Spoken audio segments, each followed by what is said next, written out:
Sekjen PDIP mengecam keras insiden Gunung Kidul. Pemirsa, Sekjen PDIP Hasto Kristianto memprotes dengan keras soal penangkapan dan juga pemukulan warga Gunung Kidul yang membentangkan spanduk ketika kunjungan Presiden Joko Widodo. Dalam konferensi pers pada Kamis 1 Februari pagi hari, Hasto mempertanyakan mengapa hanya karena membawa spanduk PDIP dan juga foto Ganjar warga tersebut harus ditangkap. Ia juga ikut protes keras kepada Jokowi karena di lokasi kunjungan Presiden di Gunung Kidul, bendera PDIP dilarang berkibar. Sementara bendera PSI pimpinan Kaisang Pangarep putra bungsu Jokowi terpasang dengan sangat banyak di lokasi. Karena itulah apa yang terjadi di Gunung Kidul ketika menjelang kehadiran Bapak Presiden Jokowi yang sangat kami hormati.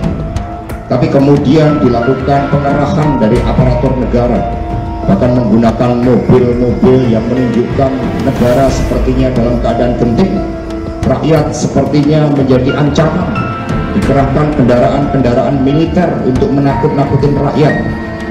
Bahkan bendera PDI Perjuangan, kami ini peserta pemilu resmi, dijamin oleh undang-undang.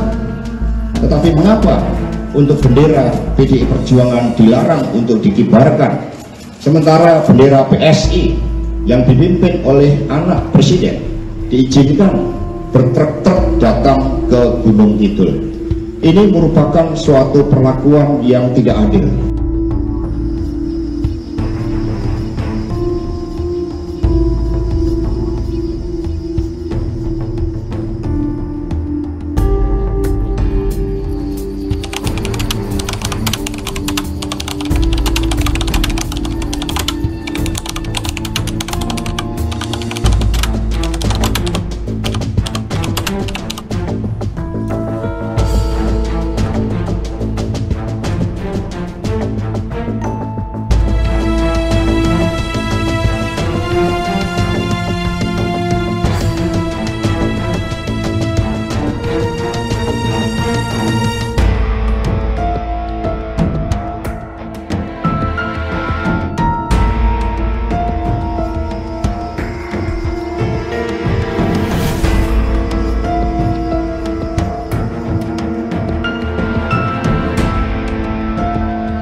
Izin yang mulia, berawal pada tanggal 29 Januari 2024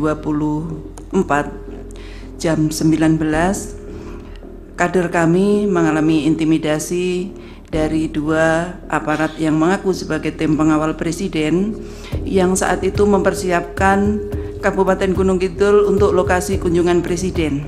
Sehingga karena dua kader kami yang kami tugaskan untuk memasang bendera di seluruh kabupaten diminta menurunkan bendera dan juga dilarang untuk mengibarkan bendera di area presiden akan melintas, maka kedua kader kami tersebut menolak.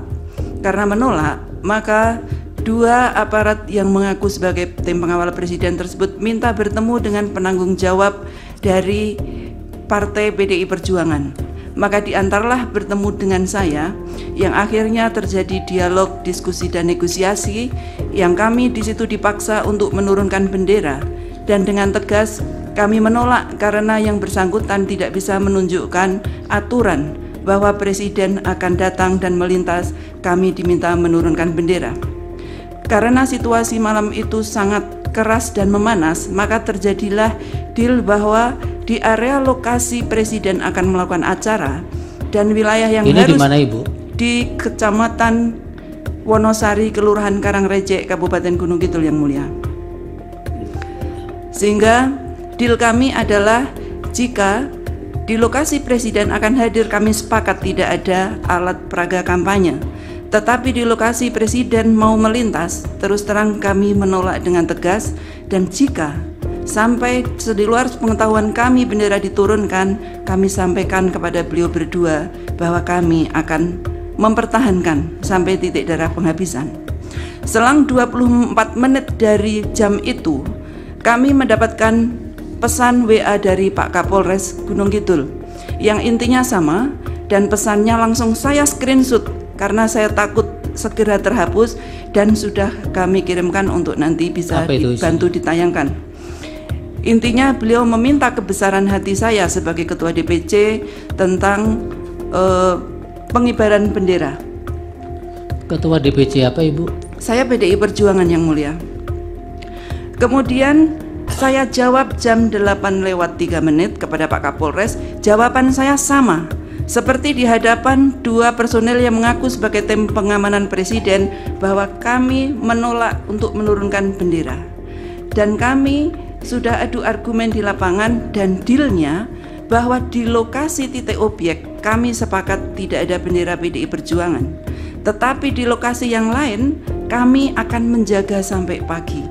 Maka jam 9:30 sebagai Ketua DPC yang merangkap Komandan Satgas, saya perintahkan seluruh Satgas untuk malam itu bertemu dengan kami untuk rapat di rumah makan Layah Kembar, karena kami berpikir sebagai Ketua DPC saja saya diperlakukan seperti itu. Saya takutnya di luar sepengetahuan kami bendera nanti diturunkan, sehingga saat itu datanglah 150 Satgas dari 4 peleton Satgas yang kami miliki di Kabupaten Gunung Kidul, dan langsung kami beri arahan untuk menjaga bendera PDI Perjuangan sampai jam 6 pagi, Yang Mulia. Dan saya ikut serta patroli sampai dengan jam 5 pagi, karena saat itu kami menerima pesan WA dari Ketua BP Pemilu Pak Bambang Wuryanto jam 00:40 bahwa kami jam 8 diminta menjemput Ibu Puan di Bandara Jogja. Setelah itu kami perintahkan kepada seluruh Satgas, selama saya tidak ada di lapangan dan Presiden hadir, untuk dipastikan bendera PDI Perjuangan tetap berkibar, dengan mereka ikut membaur di acara yang akan berlangsung dengan menggunakan pakaian sipil. Baik. Kemudian terakhir bagaimana akhirnya bendera itu? Sampai dengan pagi, Yang Mulia, bendera kita jaga aman. Tetapi jam 11 siang, pukul 11:40 saat kami di bandara, kami mendapat telepon dari Satgas bahwa seluruh Satgas kami digeledah oleh aparat penegak hukum. Saat itu saya menelpon Intel Polres, Yang Mulia, karena dalam pikiran saya yang malam itu WA saya adalah Pak Kapolres. Saya memungkinkan yang melakukan dari Pak Kapolres.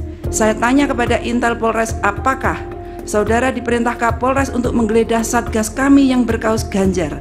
Karena yang digeledah tidak hanya yang laki-laki, ya Pak Yang Mulia, tetapi Satgas perempuan juga. Dijawab oleh Intel Polres bahwa bukan dari Polres dan tidak ada perintah. Saya tanyakan kepada Satgas yang telepon, ternyata dari Kodim, Yang Mulia. Maka kasih Intel Kodim bernama Pak Sinyo Supriyanto langsung saya telepon. Saya keberatan bahwa Satgas di lapangan tidak melakukan apapun, tetapi kenapa digeledah bajunya yang berkaos Ganjar, digiring, diantar pulang, Yang Mulia. Saya tanyakan kepada Satgas, apakah di situ ada pendukung paslon lain? Dijawab ada. Bahkan membawa spanduk, lebih dari 50 spanduk dibentangkan di pinggir jalan. Setelah itu saya telepon Komandan Kodim. 3 kali saya telepon tidak diangkat, maka Komandan Kodim saya WA, Yang Mulia, dan bukti WA-nya juga kami kirimkan. Di situ kami tegas, kami tersinggung, dan juga kami komplain kepada Komandan Kodim bahwa kenapa Satgas harus digeledah. Katakanlah ada warga masyarakat atau relawan yang akan menyampaikan aspirasi, tetapi untuk tidak diberlakukan seperti itu karena ini negara demokrasi. Dan saya sampaikan kepada Komandan Kodim bahwa kita pastikan akan bertemu di lapangan seandainya Kasih Intel Kodim tetap melakukan penggeledahan kepada Satgas maupun relawan yang ada di lapangan. Selang beberapa menit, Komandan Kodim menjawab WA saya yang mulia bahwa beliau tidak berada di lapangan dan tidak mengetahui hal itu. Tetapi ya, oke, Ibu, yang ini yang berkaitan dengan penganiayaan bagaimana? Ya, setelah itu selang 15 menit kami dalam posisi perjalanan ke Gunung Kidul mendapatkan telepon bahwa ada relawan yang ditangkap dan dipukuli kemudian dianiaya karena membentangkan spanduk pasangan 03. Saya tanyakan, apakah di situ tidak ada orang yang menolong yang mulia? Dijawab tidak ada yang berani menolong. Saya telepon Immanuel Aprianto Purnawijaya untuk menegosiasi. Immanuel adalah kader kami PAC Kecamatan Ponjong yang mulia. Kemudian Immanuel mencoba menegosiasi. Saya beri materi yang mulia. Katakanlah ada simpatisan yang dianggap bersalah atau membahayakan objek, tetapi tidak untuk dipukuli, dihakimi karena ini negara Pancasila. Ini adalah negara hukum. Silahkan ditangkap tetapi tidak dianiaya. Tetapi negosiasi ini gagal dilakukan Immanuel. Bahkan Immanuel telepon bahwa dia diancam akan ditembak. Disitulah emosi saya bangkit yang mulia. Saya langsung meluncur kembali ke Kabupaten Gunung Kidul dan saya langsung datang ke lokasi sekitar pukul 13.03 dan anak itu masih ditahan. Saya merasa sedih yang mulia karena Bung Karno memerdekakan negara ini dalam pembukaan undang-undang, salah satunya kita merdeka untuk melindungi segenap bangsa Indonesia. Tetapi kenapa ada rakyat yang tidak bersenjata dianiaya oleh aparat yang bersenjata? Apalagi yang dijelaskan Ibu? Akhirnya yang mulia, kami menegosiasi kepada dua aparat yang melakukan penangkapan tersebut. Seandainya anak itu siapa itu aparat itu? Kami tidak tahu namanya, tetapi di saat kami datang, saya bertanya, Bapak siapa? Saya adalah ring pertama yang diminta untuk mengamankan Presiden. Kenapa anak ini dipukuli? Beliau menjawab, videonya ada, nanti bisa kita saksikan yang mulia. Karena anak itu dianggap membahayakan objek yang mulia. Saya sampaikan, seandainya anak ini dianggap membahayakan objek, apakah harus dipukuli? Apakah harus dianiaya dan dipermalukan? Silahkan ditangkap, silahkan ditahan. Ya, saya sampaikan begitu yang mulia. Baik, tidak usah diulang-ulang. Ini kejadiannya kapan Ibu yang? Tanggal 30 pukul 13 yang mulia. 30 bulan? Bulan Januari 2024. Pukul 13.03 menit saya sampai di lokasi. Sesuai dengan keterangan Satgas yang menelpon saya bahwa yang melakukan penggeledahan seluruhnya adalah laki-laki. Yang kedua, spanduk yang dibentangkan tulisannya adalah "Selamat datang Pak Jokowi, kami sudah pintar, kami pilih Pak Ganjar." Kemudian yang ketiga, di lokasi Presiden akan hadir, justru kami sebenarnya tidak memasang bendera PDI Perjuangan. Yang diminta untuk diturunkan adalah di lokasi-lokasi yang sebelumnya sudah kami pasang, plus beliau menyampaikan di titik objek untuk kami tidak memasangnya. Kenapa kami menolak? Karena kami melihat bendera partai lain justru lebih banyak daripada bendera PDI Perjuangan. Di situ ada bendera Partai Golkar, ada bendera Partai PSI, bahkan tiba-tiba jarak beberapa meter dari titik objek ada baliho yang malam itu dipasang mendadak. Tulisannya adalah "Coblos nomor 2 Prabowo Gibran, kerja, kerja, kerja." Kemudian di bando jalan "Selamat datang ke kelurahan tempat lokasi acara Presiden", tiba-tiba juga ada banner bertuliskan "Jokowi bestinya PSI nomor urut 15". Saat itu kami bertanya-tanya, apakah hanya kami saja yang diminta untuk mensterilkan bendera?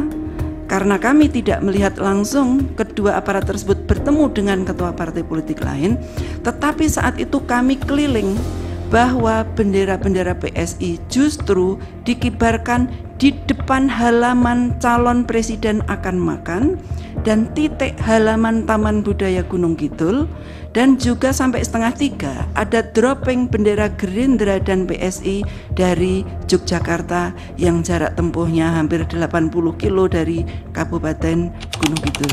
Demikian, Yang Mulia.